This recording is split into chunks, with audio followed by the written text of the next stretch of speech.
তোদের এরপর করে দেব, বল। না না ম্যাডাম, না, আমাদেরকে ক্ষমা করে দিন। রাঙার যমজ বোনের রহস্য ভেদ করতে মাঠে নামলো বৃন্দা।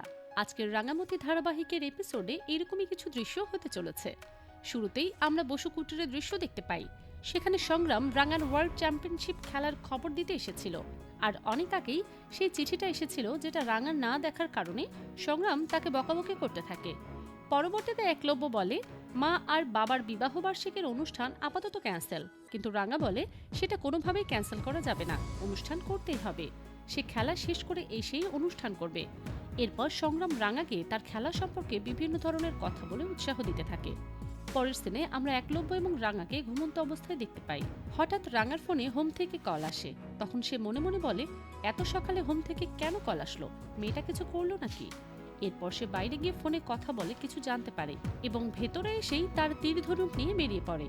অন্যদিকে বারান্দায় বৃন্দা হেলথ ড্রিঙ্ক খাচ্ছিল। ঠিক সেই সময় সে খেয়াল করে রাঙা বাড়ি থেকে বেরিয়ে যাচ্ছে। তখন সে মনে মনে বলে, এত সকালে রাঙা কোথায় যাচ্ছে, ব্যাপারটা দেখতে হবে। পরের সিনে বৃন্দা রাঙাকে ফলো করতে থাকে আর রাঙা হোমের কাছে পৌঁছে যায় এবং বৃন্দাও তাকে ফলো করতে করতে সেখানে পৌঁছে যায়। তারপর বৃন্দা মনে মনে বলতে থাকে, রাঙা এত সকালে হোমে কেন আসলো, এখানে তার কে থাকে? অন্যদিকে রাঙা সিকিউরিটির সাথে কথা বলে ভিতরে চলে যায়। এরপর বৃন্দা ভিতরে যাওয়ার চেষ্টা করলে সিকিউরিটি তাকে আটকে দেয় এবং বলে 10টার আগে সে ভেতরে যেতে পারবে না।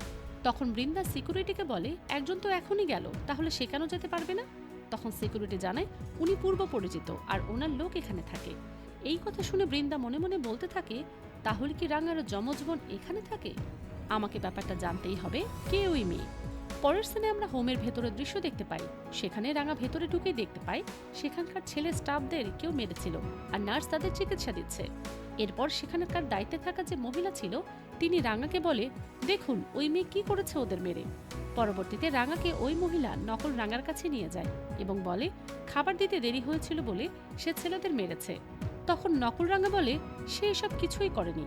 তারপর রাঙা সেই মহিলাকে সেখান থেকে বের করে দেয় এবং দরজা বন্ধ করে নকল রাঙার সাথে এ ব্যাপারে আলোচনা করে। তখন নকল রাঙা আসল রাঙাকে জানায় সেই ছেলেগুলো তার গায়ে হাত দেওয়ার চেষ্টা করেছে। এই কথা শুনে রাঙা অনেক রেগে যায়। পরের সিনে আমরা বসু কুটিরে দেখতে পাই। সেখানে পাঞ্চালি ও ময়না কাজ করছিল।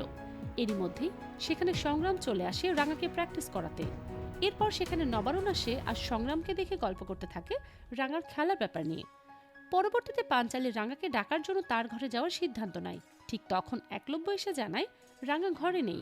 এ কথা শুনে তো সকলে চিন্তায় পড়ে যায়। অন্যদিকে হোমে আমরা রাঙাকে দেখতে পাই।